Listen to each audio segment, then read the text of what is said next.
Merci beaucoup Muriel, et tu vas pouvoir t'asseoir parce qu'on va passer maintenant une table ronde qui va donc rappeler Sally Boschal aussi, ainsi que Margarida Romero, qu'on ne présente plus, professeure au laboratoire d'innovation et numérique pour l'éducation à l'Université de Côte d'Azur, et aussi Loïs Bila, maîtresse d'enseignement en communication à la HEP Fribourg et membre de notre Game Lab Uni le PFL, qu'on entendra aussi tout à l'heure sur les questions de Teaching Video Games.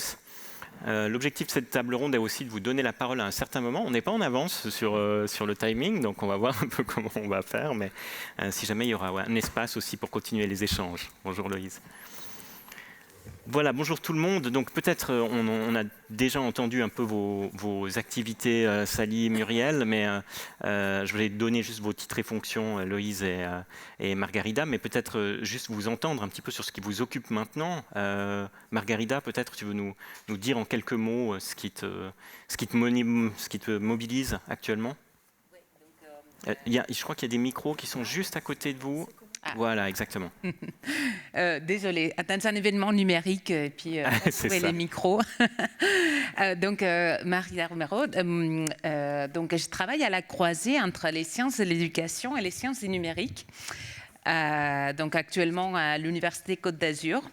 Et j'ai le plaisir aussi de collaborer avec quelques collègues ici, dont Caroline Duré, qui travaille en ce moment sur les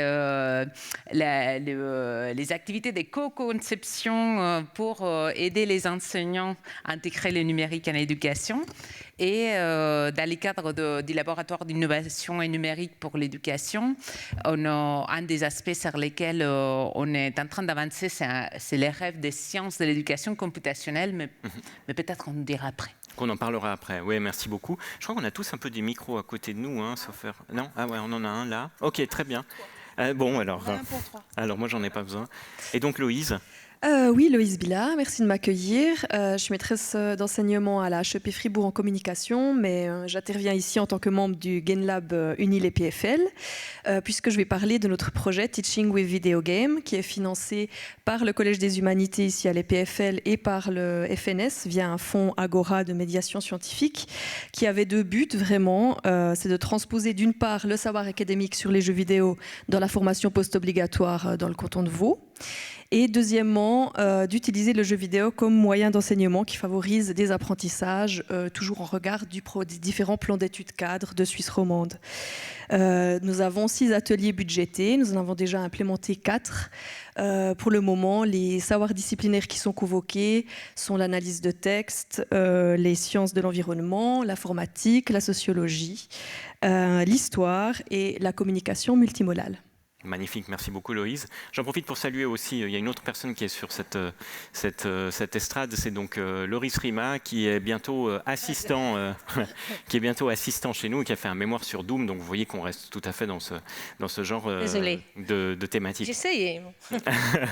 Juste peut-être pour commencer par un petit aperçu, donc là on a bien entendu Muriel, tout ce long parcours en fait qui a été le tien du côté de la thématique des jeux vidéo. Ces jeux vidéo en fait sont apparus de plus en plus dans ces 2 journées, donc ça a l'air de devenir vraiment un sujet un petit peu incontournable aussi dans le domaine des Digital Humanities. En tout cas, c'est le cadre qu'on a choisi. Qu'est-ce que tu peux nous dire un peu sur t'as cette longue histoire finalement de vécu des jeux vidéo. Qu'est-ce que tu peux nous dire un peu sur ces années et qu'est-ce que tu vois comme transformation sur le jeu éducatif notamment? Oui, en fait, j'ai connu l'avènement du jeu éducatif, on peut l'appeler comme ça, avant même qu'il n'y ait des logiciels éducatifs, au moins sur la scène française. Avant, il y avait des livres qui avaient été numérisés et qui... c'était une retranscription fidèle des livres en numérique. Donc il n'y avait pas d'interactivité. Ça, c'était les années 80, fin des années 80. Et puis, il y a eu le travail de Cocktail Vision, notamment donc la Bosse des maths, qui pour la première fois désacralisait les mathématiques et en faisait une matière ludique. Donc il y avait de l'interactivité, c'est-à-dire qu'on demandait à l'utilisateur de progresser, de faire grimper de faire grossir sa bosse des maths avec des activités très ludiques.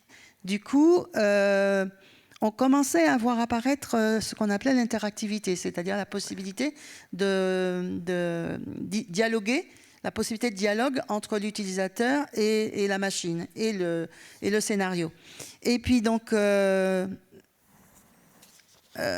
comment dire, c'est ce qui a fait le succès, en tout cas, d'ADDIE, accompagnement didacticiel intelligent, c'est que pour la première fois, on créait un personnage virtuel qui établissait un lien affectif avec l'apprenant grâce à c'était le début, des règles d'intelligence artificielle qui s'adaptaient à l'activité, à la réaction finalement de l'utilisateur.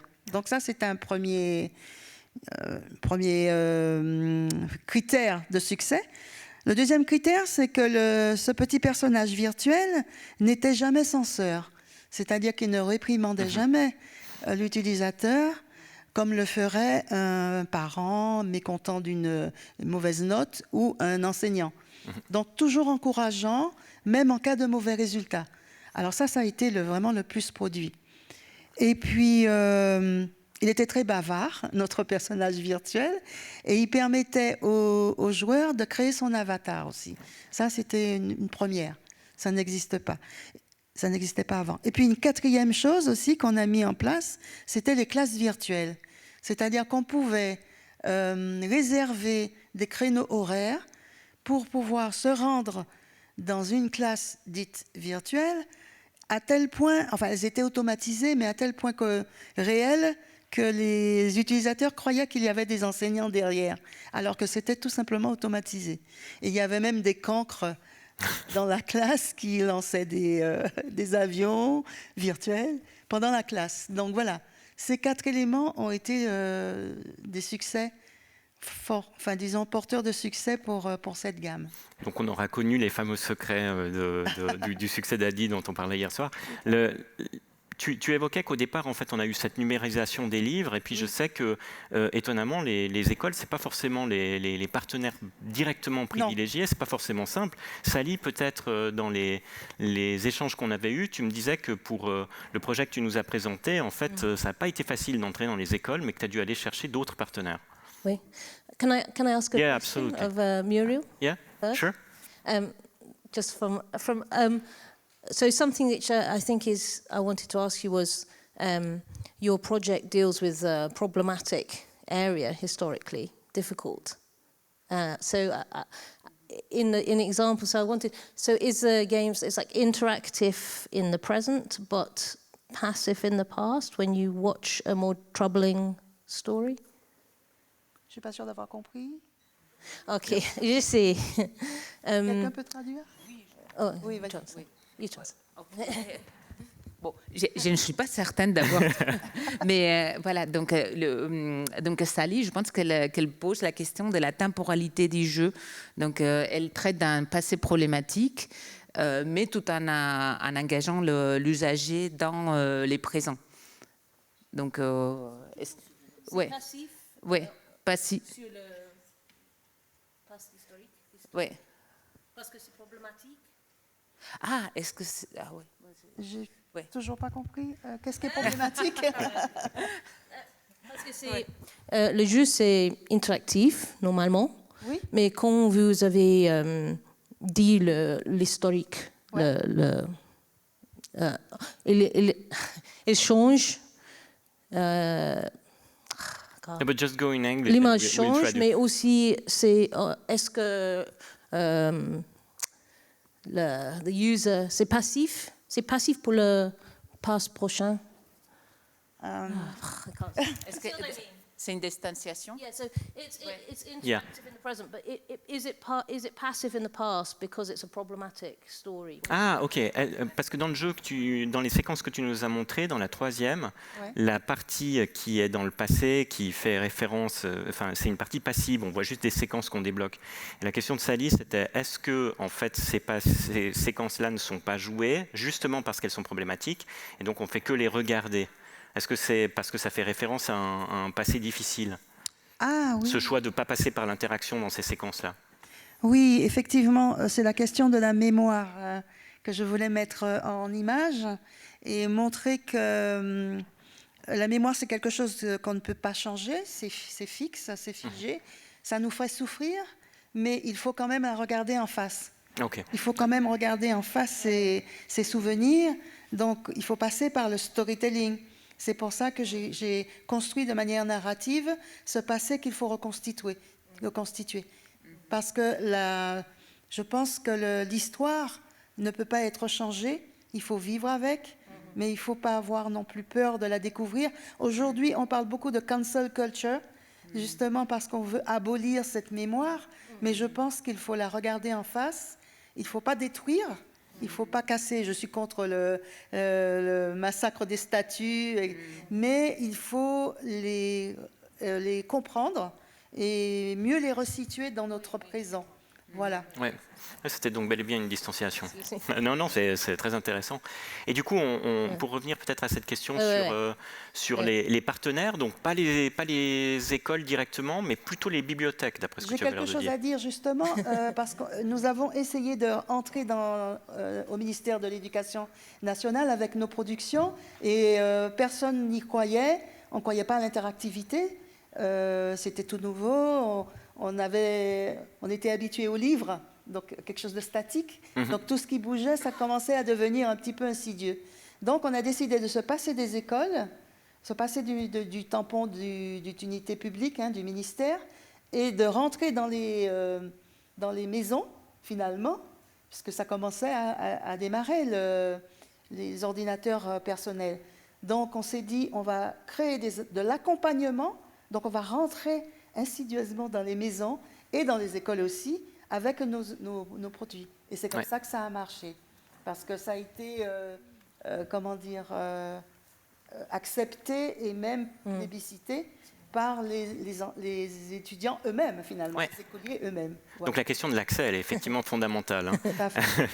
Okay, so audience, really, who you're making for, So with the Litcroft, initially we were making it for schools, for use in school. It worked very well in school.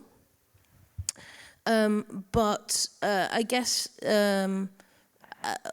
one barrier was teachers. So older teachers particularly would often say, I don't know how to do it. And so I say, you don't need to know how to do it. All of your children will know how to do it. And there is somewhere in your class, there is someone who's an expert in Minecraft, I promise you. And you will find this person. And actually, often this person is a child who is normally a difficult child who doesn't do well. Suddenly, they're really good at Minecraft, quite often. But still, older teachers are like, no, not for me. And I understand that, of course. I have the same problem at university level. I'm not that as confident to deliver. And also, obviously, in the UK, the curriculum is very prescribed now, and there's many tests at all ages, and so there isn't the same freedom. So we found schools to work with, and it went very well. But I had a link with the British Library, and so I gave a talk at quite a useful symposium where there were many librarians from around the country. And I didn't have high hopes, really. I was just like, I'll show it to them, So I showed it to them, and where teachers were a bit like, we like it, but I don't know, The librarian was like, oh my gosh, Because, again, I don't know if it's the same in Switzerland, but the libraries in the UK already were reinventing themselves as a digital space very much. Because, and of course, logically now, I'm like, okay, it's obvious. But, so they were often using the library as a coding club or things like this. But what they didn't have was something digital that related to the library, that was about books. Because there isn't much literary. So when they saw my project, it's about reading, and we can run the thing, then take them around the library. So for them, it was kind of like such a big win. And I just didn't really, I didn't realize, you know, where the libraries were. Right. And some libraries, so Leeds in the UK, were very advanced. They had like a whole digital strand, you know, many activities. So they were very ripe. They were ripe for it, whereas the teachers had to be kind of converted. Ouais. Justement, ça nous fait une jolie transition. Loïse, toi, tu travailles justement sur cette question d'intégration. On a vu là dans ce que dit Sally qu'il a fallu mobiliser parfois les élèves eux-mêmes. Qu'est-ce que ça fait finalement à la relation pédagogique, le fait de mobiliser des jeux comme ça dans l'école et dans la classe? Oui, ça me parle beaucoup parce que les premières expériences que j'avais faites aussi avec un jeune public, c'était surtout en bibliothèque. Pour les mêmes raisons que tu soulignes, Sally, c'est vraiment cette ouverture où voilà, la bibliothèque est devenue plutôt un lieu d'usage multimédia. Et dans les écoles, notre plus grand défi avec nos Teaching with Video Games, c'était pas vraiment le jeu. Si vous regardez les méthodes, surtout dans les petits degrés, maintenant le jeu, c'est quasiment la majorité des méthodes. Nous, on s'adresse effectivement au post-obligatoire. Donc, on doit un peu réintroduire cet aspect ludique qui a tendance à disparaître des programmes. C'était un premier défi. Mais deuxièmement, le deuxième défi, c'est qu'on n'a pas voulu utiliser de serious games, dans le sens où on ne voulait pas utiliser des jeux qui avaient été développés, designés dans un but d'apprentissage, mais plutôt voir en sélectionnant vraiment de manière précautionneuse des jeux, d'une part des jeux indépendants, avec des regards un peu plus critiques ou autres, et puis des jeux très grand public, parfois même Red Dead Redemption 2 par exemple, mais en l'encadrant dans un dispositif réflexif.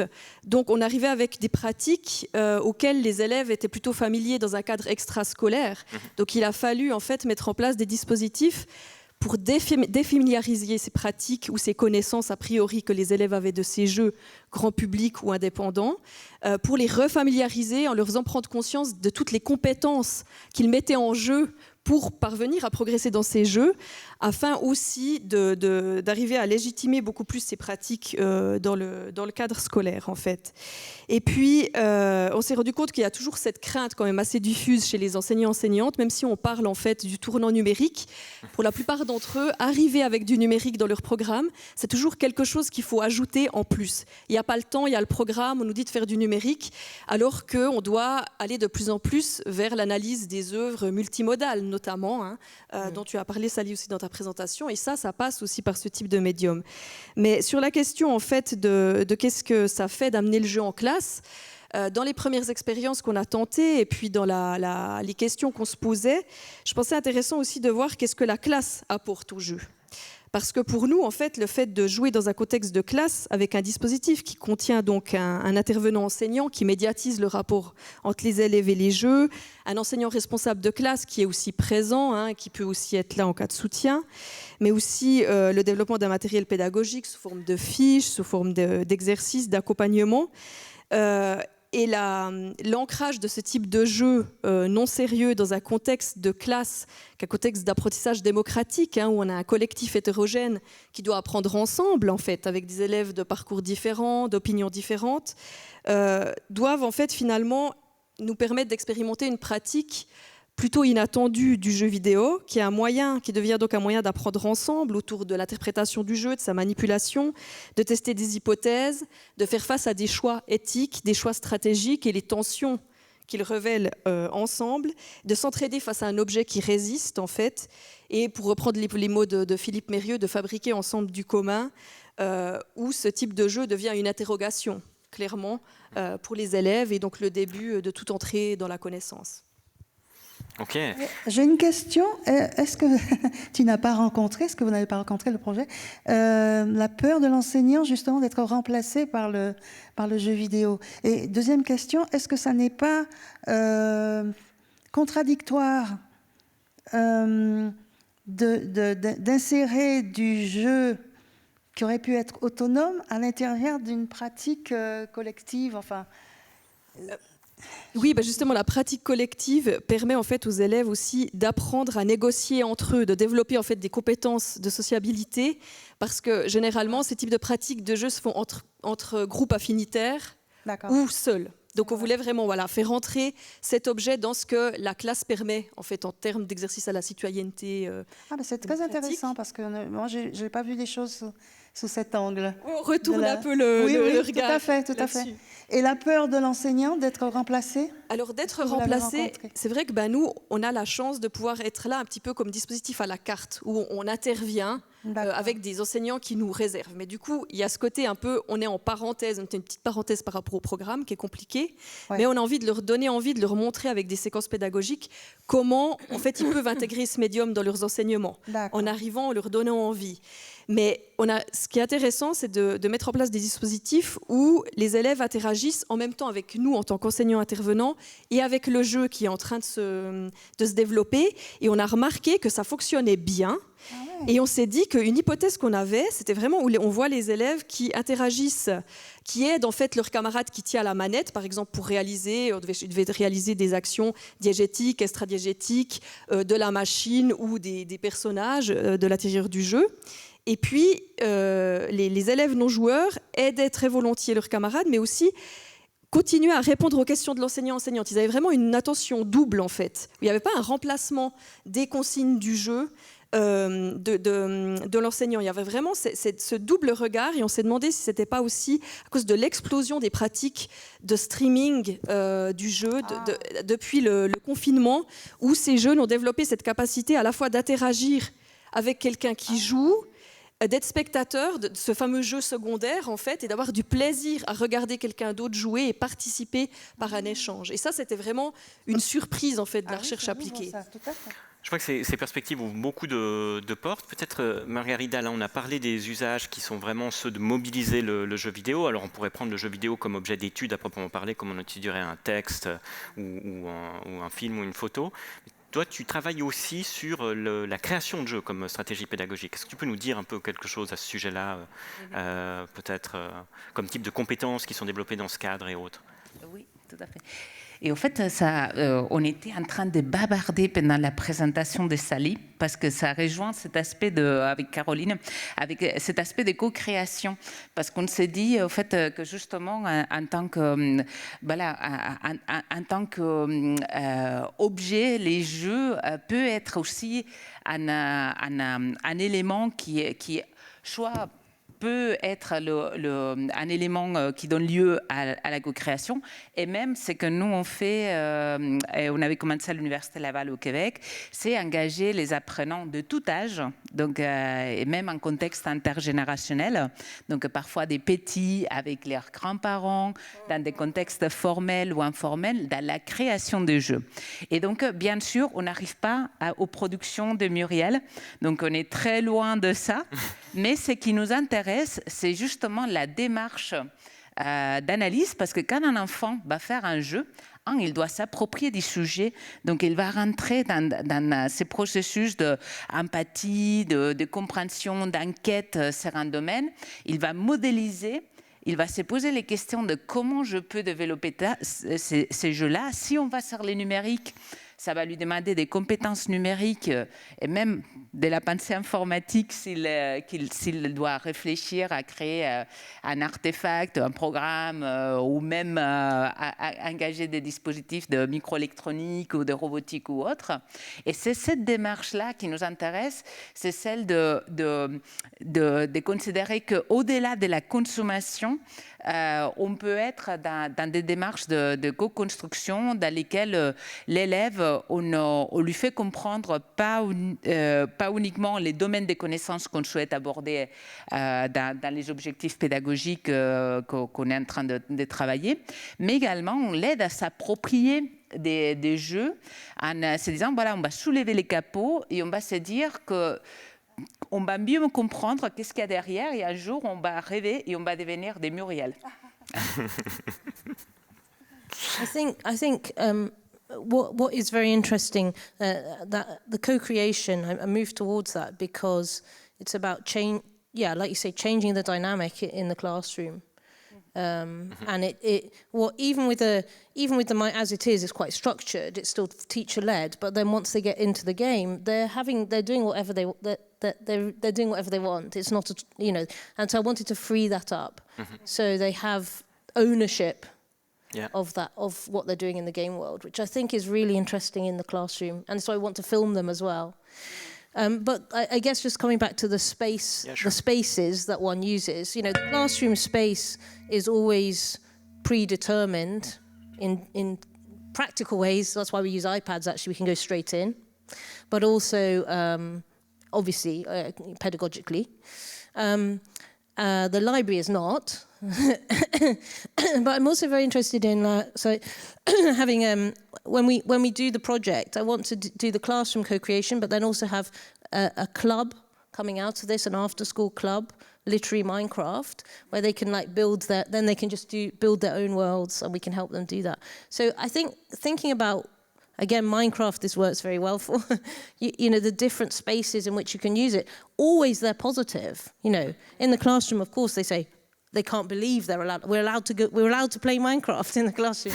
They can't believe it. But actually, they're quite happy then to come after school and do it. So I think this is very interesting to think about, even using the same platform in different spaces, and the children always connect positively. Boundary crossing. Yes. Yeah. On sent que la discussion pourrait continuer très très longtemps, hein, mais j'aimerais profiter peut-être, juste avant de donner la parole à la salle, de vous demander comme ça en quelques phrases, de nous donner ce qui vous semble être les futurs défis, parce que vous savez qu'on parle beaucoup d'innovation dans ces champs, ça fait des années maintenant qu'on parle aussi de l'intégration de l'utilisation du jeu vidéo, c'est vraiment en train de bouger et c'est en train de se répandre, tout ce qui se passe du côté de l'Université de Lausanne et du côté de l'EPFL le dit aussi, et donc maintenant si on faisait une espèce de petit essai de futurologie, et si on voulait regarder demain, qu'est-ce qui vous semblerait être les nouveaux défis, peut-être l'une après l'autre, du côté soit de l'utilisation du jeu vidéo, soit de sa mobilisation, soit de la création? Nous, c'est vraiment la question en fait de l'obsolescence quasi programmée aussi parfois, malheureusement, de certains jeux ou certains accès. Étant donné que monter un atelier prend vraiment du temps pour trouver en fait les jeux qui sont proches des concepts sur lesquels on a envie de travailler, vu qu'ils ne sont pas développés pour ça. Et puis établir donc la composition de la valise pédagogique, le matériel qu'on doit apporter est très important, surtout face à la tendance actuelle à la dématérialisation des jeux, au cloud gaming, à la question des DLC, où il faut toujours avoir le même identifiant, qui fait les mises à jour, qui gère tout ça. Et nous, en fait, parmi les solutions qu'on a trouvées, c'est d'une part privilégier les jeux physiques, privilégier les jeux, même au niveau des jeux indés qui n'ont pas des copies physiques, plutôt des jeux téléchargeables sans ces fameux DLC qui bloquent. Réunir les ressources, là on a 3 valises pédagogiques pour 6 ateliers, et puis aussi au niveau des consoles, acheter du matériel robuste le plus possible et de seconde main, et aussi essayer vraiment d'insister pour que les institutions aient aussi surtout des budgets d'entretien en fait de ce matériel, au lieu d'avoir le côté on jette et puis on rachète, et puis l'utilisation aussi de consoles rétro solides, moins gourmandes en énergie, ce qui permet aussi de surprendre les élèves et puis d'avoir un aspect plus inclusif face à des appareils qu'ils connaissent moins. Mais c'est clair que pour nous, c'est vraiment cette question énergétique. Lorsqu'on utilise ces outils-là, on a vraiment envie que ce soit un plus dans l'apprentissage. Vraiment, on se dit, on prend ça parce qu'il y a la question de la simulation. On ne va pas prendre, par exemple, la série des Assassin's Creed pour jouer au jeu des 7 différences avec la représentation de la Révolution française. Ça, on peut le faire avec d'autres médiums. On se dit, si on fait ça, quelque chose qui est gourmand en énergie, avec la question cruciale actuelle, on ne peut pas détourner le regard en fait, de ces questions-là. Et ça doit être vraiment, pour nous, en tout cas, à la racine de la pertinence de l'usage de ces moyens. L'obsolescence, on retient cette thématique. Muriel, qu'est-ce que tu vois comme... Moi, je suis plutôt partisane d'un travail en autonomie de l'apprenant, donc sans l'enseignant. Et lorsque j'ai travaillé sur la 5e version d'ADI, ADI 5, j'ai travaillé en étroite collaboration avec des enseignants. Et tout notre travail a été de voir comment on pouvait autonomiser cette approche en détectant déjà c'est une méthodologie qu'on mettait en place, en détectant les faiblesses et les forces de l'apprenant au départ, donc la détection des préacquis, ensuite l'exercice pour apprendre une notion, ensuite l'approfondissement de cette notion et après le réinvestissement dans le concret. Donc, plutôt une mise en place via l'intelligence artificielle, d'une manière autonome de faire travailler l'apprenant. Donc, je pense que le futur va aller dans cette direction, en tout cas dans une partie des productions. Et puis, une dernière chose qui me fait un peu peur, par contre, c'est-à-dire que la limitation des écrans, parce que nous avons sorti une gamme quand même qui s'adresse aux petits entre 4 et 7 ans. Or, aujourd'hui, avec le problème des écrans qui font du mal, manifestement, aux enfants, il va y avoir une réduction de plus en plus, et les parents d'ailleurs vont être très réfractaires à ce que leurs enfants de 4 à 7 ans utilisent les écrans. Donc là, il y aura un problème, je pense, d'usage de ces produits. Ouais. Super, merci beaucoup. Margarida. Merci. Donc, la première idée, ça va dans les derniers sens, mais dire, en fait, on a beaucoup de parents, bien sûr, qui sont très inquiets du numérique, mais souvent, nous, à l'information des enseignantes, c'est qu'on leur dit, ça dépend qu'est-ce qu'on fait. Donc, face à l'écran, on peut être en consommation ou on peut être en création. Et donc, je pense qu'il faut travailler sur la qualité des usages du numérique et donc à travailler donc justement dans les démarches aussi bien en éducation formelle qu'informelle pour engager des démarches créatives du numérique en éducation et qui permettent aux élèves de développer des compétences numériques adaptées au monde d'aujourd'hui. Donc, ouais, c'est essentiel aujourd'hui, comprendre qu'est-ce qu'un algorithme, comprendre qu'est-ce que la donnée, comment ces données sont gérées, et démystifier cette chose qu'on a appelée intelligence artificielle et qui n'est peut-être pas intelligente. Donc, tous ces éléments sont à démystifier. Ça, c'est un gros enjeu et côté Université Côte d'Azur avec les collègues de l'INRIA et en collaboration aussi avec des collègues à l'HEP de Vaud et avec d'autres collègues, il y a des chantiers très importants d'acculturation au numérique, des initiatives comme la Maison de l'intelligence artificielle donc à côté de Nice, que vous êtes invités à venir. C'est une sorte de lieu public pour acculturer à l'IA, mais des programmes très intéressants au canton de Vaud. Donc Caroline Duré avec plein d'autres collègues donc, qui font toute cette formation et accompagnement aux enseignants, car les enseignants, bien sûr, ils résistent car ils sont à la croisée des plans des tensions et c'est normal qu'il y ait parfois de la résistance parce qu'un enseignant a la responsabilité de se demander est-ce que ça apporte de la plus-value pédagogique. Et si la réponse est non, le numérique n'a pas sa place. Et il y a beaucoup d'usages du numérique qui n'ont pas leur place en éducation. Et la résistance des enseignants, c'est quelque chose qu'il faut prendre en positif et qu'il faut accompagner et co-construire. Si on leur propose des outils top-down, ils vont les jeter, ils vont résister. Si on construit avec eux, on leur donne des outils qui puissent être hackés ou détournés un peu au sens d'Héloïse, là on peut faire autre chose. Mais ça demande des approches novatrices. Ça, je vous invite à aller plutôt vers Caroline, parler Change Lab et activités transformatrices, parce que c'est tout un métier. C'est pas parce qu'on a une belle solution qu'on peut l'atterrir en éducation facilement. Et je pense que ça nous amène au dernier point, les chantiers, qui est celui de la collaboration entre sciences de l'éducation, psychologie, sociologie des usages, sciences du numérique, car ce sont des défis qui impliquent plusieurs dimensions. Et pour relever ces défis, il faut qu'on travaille ensemble et de manière interdisciplinaire. J'en profite peut-être parce qu'il y a eu plusieurs renvois à Caroline. Caroline, si tu peux juste lever la main pour que les gens t'identifient un peu. Comme ça, ensuite, quand on ressortira. Voilà, exactement, quand on ressortira, puis qu'on aura quand on aura le temps pour échanger, comme ça vous saurez.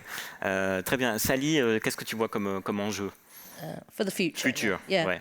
I mean, obviously, I come from I'm doing it from a different direction from the others. So for me, it's part of for me personally and my research projects, I think I'm interested in making literature dynamic. I'm working this out, and also in a kind of visual narratology in a way, and so I do this in different ways, using different tools. But I think this is a very interesting area for me to make narratives dynamic. And Minecraft is a very effective way of doing that I can myself create as well. You know, I'm not so confident to go off and use Unity or something. So yeah, I think the future is very dependent on government investment. This is an issue for us. What I find when I go into primary schools, there are many resources. Many primary schools have 20 iPads, 30 iPads. They do a lot of work. But if I go into secondary schools, there's nothing, often nothing at all. I have to acquire them to take with me. So I think making governments commit to digital learning is a really big issue. Or for us, it's a big issue in the UK, definitely at secondary level. And for example, Minecraft, Wales, because now we have separate government, Wales, the government of Wales, did a deal with Minecraft to make it free in all Welsh schools. So, you know, this is a massive step forward, actually. Yeah, sure. And we need these kinds of initiatives from government to realise, you know, actually that it's not just sort of, yeah, it's just a different way of learning, but it's a way of learning that's so motivational, you know, that there is an inherent negative bias for sure, that it's somehow not intellectual, it's not, you know, you're just playing, which is of course bizarre because you're learning through play. But yeah, so I think this is a big issue as well at a larger level. Super. Bon, écoutez, malheureusement, on voit qu'on pourrait parler pendant des heures. Hein. Donc, c'est un petit peu notre problème. Malheureusement, vous avez vu qu'on a un programme très généreux, donc ça veut dire assez chargé aussi. Je crois qu'on peut applaudir tout le monde.